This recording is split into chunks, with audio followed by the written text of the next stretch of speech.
So hello everyone, welcome to my new vlog, new day with new vlog.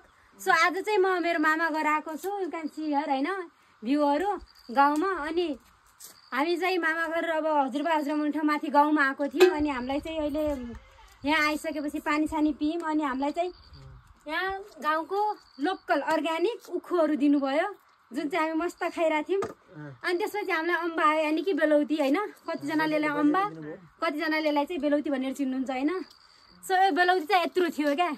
अनि अर्को funny कुरा भनेको के थियो भन्दाखेरि काँक्रा लिएर आऊ भनेर भन्छ हैन. अनि म काँक्रा खानलाई एक्साइटेड थिएँ.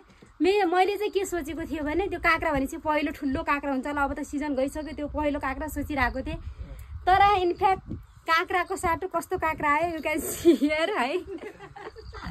अनि यो अम्बा, यो बेलौती र अनि यो काँक्राको डिफरेन्स हेर्नु न कस्तो छ. एक्सपेक्टेसन भर्सेस रियालिटी भनेको यस्तो भयो क्या. यु क्यान सी हियर अम्बा यत्रो ठुलो छ अनि काँक्रा यति सानो छ क्या. फन्निएस्ट कुरा चाहिँ यो भयो क्या. अनि त्यही भएर मलाई क्याप्चर गर्न मन लागेर चाहिँ मैले क्याप्चर गरेँ. सो यति नै हो हाम्रो गाउँघरको लोकल अर्ग्यानिक कुरा. अझै के हुन्छ. मलाई चाहिँ साग केलाउन मन लाग्यो. यहाँ हरियो रहेछ गाउँघरमा तोरीको साग. अनि मलाई चाहिँ साग देख्नै हुँदैन के, एकदम मनपर्छ. अनि त्यही भएर म साग चाहिँ कहीँ पनि छोड्दिनँ. अहिले चाहिँ म साग केलाउँदैछु. यु क्यान सी हियर है, यस्तो राम्रो तोरीको साग छ. अनि यता चाहिँ गाउँमा अर्ग्यानिक तरिकाले आगोमा खाना पाक्दैछ. अनि आज म कहाँ छु भन्दाखेरि सिम्ता गाउँपालिका वडा नम्बर कति उमियो 4 नाडा गाउँमा छु. हजुरआमा हजुरबा घर हो. हजुरआमाले हजुरआमा घर भन्नुहुँदैछ. 5 थियो है. हाम्रो खारौलो कति हो त? म त्यहाँ हाम्रो घर पहिला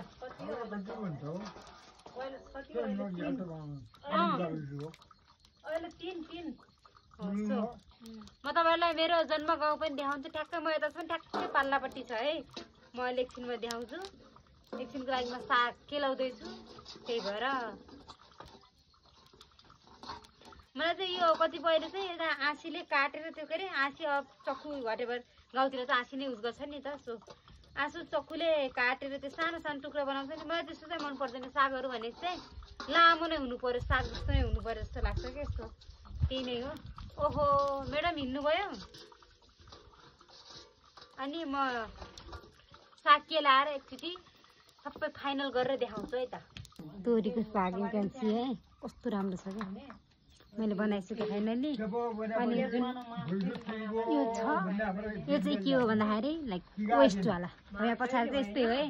मान्छेहरू अब कति 2-3 वर्षपछि म मामा आएर आइसकेँ नि त. अनि अब के गफ हुँदैछ इग्नोर इट है. उतातिर चाहिँ गफ चलिरहेछ आफ्नो आफ्नो. अनि म त्यही भएर यता आएँ. अनि यो गाउँमा चाहिँ झार आएको. मैले साग केलाइसकेँ. सो म हात धुन्छु कपडा गरेको. त्यहाँ यस्तै गाउँमा माटो हुन्छ नि त. त्यही भएर के कस्तो लाग्छ गाउँको भ्याउ.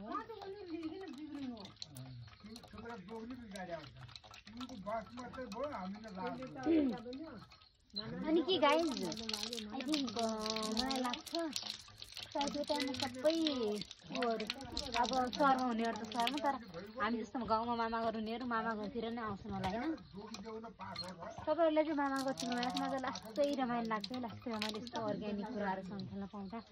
अनि अर्को भनेको यतापट्टि चाहिँ अमिलो अनि मेवाको रुख, यता उखुहरू छ. म एकछिनमा देखाउँछु.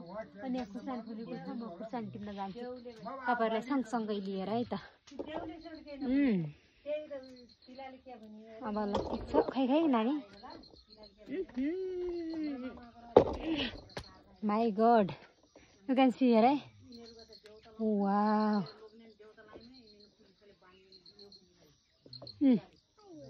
यो चाहिँ मेरो मामाको नातिनी है, मेरो दाइको मामाको छोराको छोरी यो. अनि यो घर. अनि म चाहिँ अब बारीमा जाँदै छु खुर्सानी खिच्न. यु क्यान सी हियर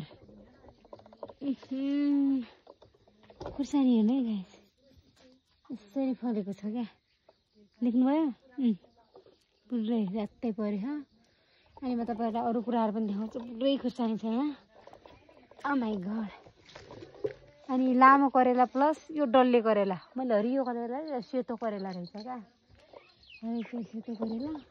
अनि सरी यो कतिजनालाई सरी यो कतिजनालाई थाहा छ कतिजनालाई थाहा छैन यो चाहिँ आरुको रुख हो है सानो बुट्टा रहेछ अहिले पहिला चाहिँ हामी सानोमा यता थियो कि आरुको रुखमा देखाउँछ है यो भित्र बारी भन्थ्यौँ हामीले ए सरी यो भित्र बारी भन्थ्यौँ यो भित्र पुरै उ थियो कि आरु थियो उखु थियो अहिले त पुरै भइसकेको रहेछ अनि सानो हामी कस्तो खेल्थ्यौँ नबल एकछिन सानो अनि त्यसपछि खान्थ्यौँ अब अहिले चाहिँ रहेनछ सबै खसेछ अनि अर्को भनेको यो घर चाहिँ त्यही घर हो पुरानै घर हो अनि एउटा कुरा चाहिँ मैले म हुँदाखेरि मैले इन्जोय गरेको कुरा भनेको यो अम्बाको रुख बेलौतीको रुख यति धेरै चढ्थ्यौँ यसमा हामी म र मेरो मामाको छोरी यति धेरै चढ्थ्यौँ यही रुखमै नै त्यो अम्बा खाने अनि यहीमा नै खेल्न बस्दिन्थ्यौँ क्या त्यतिसम्म गर्थ्यौँ अनि अहिले चाहिँ ठिकै छ अनि यहाँनिर अमिलोको रुख थियो अनि म नि जन्मेको यहीँ हो अरे कि मामा घर यही बारीमा नै जन्मेको अरे अनि यहाँनिर ढिकीहरू के थियो ढिकी थियो अनि यहाँ अमिलोको रुख थियो यता अमिलोहरू पेलेर कालो चुक बनाउनुहुन्थ्यो म जन्मेको पनि यहीँ नै हो मेरो घर चाहिँ म देखाउँछु है तपाईँहरूलाई यु क्यान सी भनेर भन्नुहुन्थ्यो मेरो गाउँ चाहिँ कहाँ हो भने अरे खै अलि त हिँड्नु त नानी म तपाईँलाई मेरो गाउँ पनि देखाउँछु कता हिँड्नु त बुढाहरू पानीमा इन्जोय गरेर खाने ल खै लाटी म तपाईँहरूलाई मेरो गाउँ घर देखाउँछु मेरो गाउँ अनि यो चाहिँ मेरो मामा घर हो भनेपछि मेरो घर चाहिँ कहाँ थियो भने अरे ऊ त्यो गाउँ देखिँदैन यो गाउँ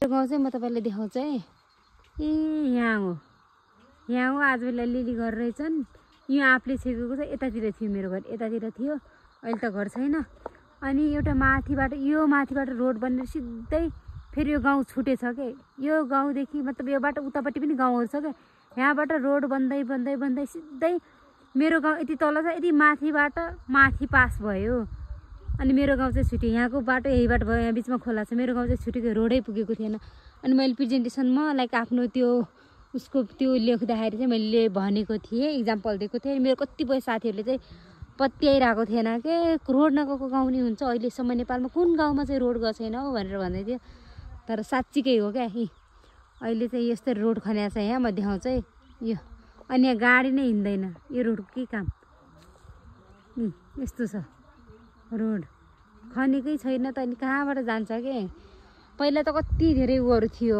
आई थिङ्क के अरे यताहरू हातको बुट्टा थियो ठुल्ठुलो जस्तो लाग्छ खै बिर्सेँ कि मैले मलाई पनि थाहा छैन म 71 सालमा यहाँबाट निस्केको अहिले आउँदैछु सो अलि बिर्सेँ पनि हुम्ला हो म गाउँ तपाईँलाई मेरो गाउँ देखाउँछु वेट यो हो कि मेरो गाउँ त्यो यहाँ बिचमा खोला पर्छ यो हो मेरो घर यहाँ थियो अहिले भित्काइसक्नु भएछ अनि यो गाउँमा रोड अहिलेसम्म पनि गएको छैन क्या यहाँबाट रोड आएको छ यस्तै गरेर अलमल यहीबाटै हो सरी मैले उसले जुम गरेर यही हो क्या केही पनि छैन यस्तो छ सिचुएसन हेर्ने हो भने हामी चाहिँ पहिला बाख्रा चराउने यहाँबाट कहाँ पुग्थ्यौँ के यो गाउँबाट यहाँबाट कहाँ पुग्थ्यौँ यो डाँडा कटाउँथ्यौँ अनि मेरो गाउँ त्यो थियो भने हामी स्कुल चाहिँ यहाँ माथि आउँथ्यौँ 1 घन्टा लगाएर केही पनि थिएन त्यही हो मेरो गाउँ अनि अब अहिले तपाईँहरू हेर्न सक्नुहुन्छ बारीमा तोरी भर्खर तर यस्तो राम्रोसँग उम्रेर जान्छ बाक्लो हुनुपर्ने यहाँ चाहिँ रहेनछ यतातिर कति लुकामारी खेल्थ्यौँ हामी सानोमा अहिले चाहिँ सबै गएछ अनि यहाँ बिचमा खोला नै पानी थियो त्यस्तो खालको पानी नै कि तर टाढाबाट मूलको पानीलाई पाइपमा हालेर आउँथ्यौँ हामी पाइप चाहिँ त्यो जुन रातो कालो पाइप हुन्छ नि त्यो पाइपलाई चाहिँ अनि पाल पारेर पानी खाने गर्थ्यौँ त्यो चाहिँ मेरो गाउँ नै भइहाल्यो अनि यहाँनिर मेरो मामा घरनिर एउटा घर अनि यो अर्को तल्लो घर यो यो डाँडो पारीबाट पनि मेरो मामुहरूले त्यो भैँसीलाई घाँस लिएर यो डाँडोबाट सैया पारेर यहाँ ल्याइसिन्थ्यो क्या कति हो कति देख्दाखेरि नजिक जस्तो लाग्छ यहाँबाट हिँडेर खोला तल बेसमा गएर बेसबाट फेरि त्यो उकालो चढ्दै टुप्पामा गएर हो क्या त्यति धेरै स्ट्रगल थियो तर अहिले चाहिँ ठिकै छ जस्तो लाग्छ मलाई चाहिँ पहिलाको माहौल हेरेर म अझै पनि अब तपाईँहरूलाई भिडियो बनाउँछु देखाउँछु भन्ने उसले गइरहेको छु Just wait.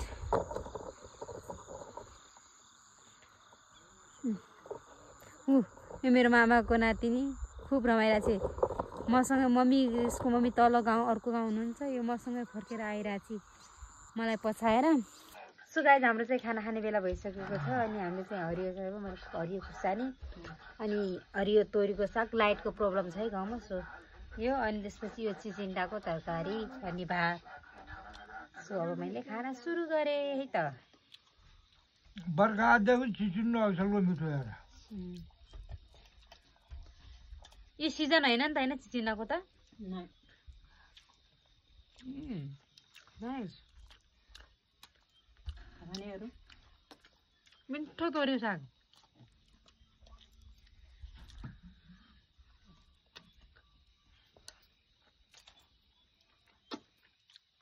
मिठो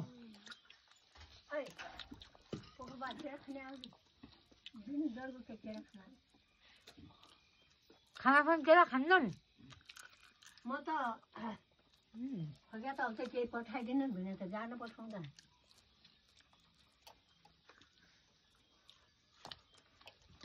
छिट्टी महँगो छ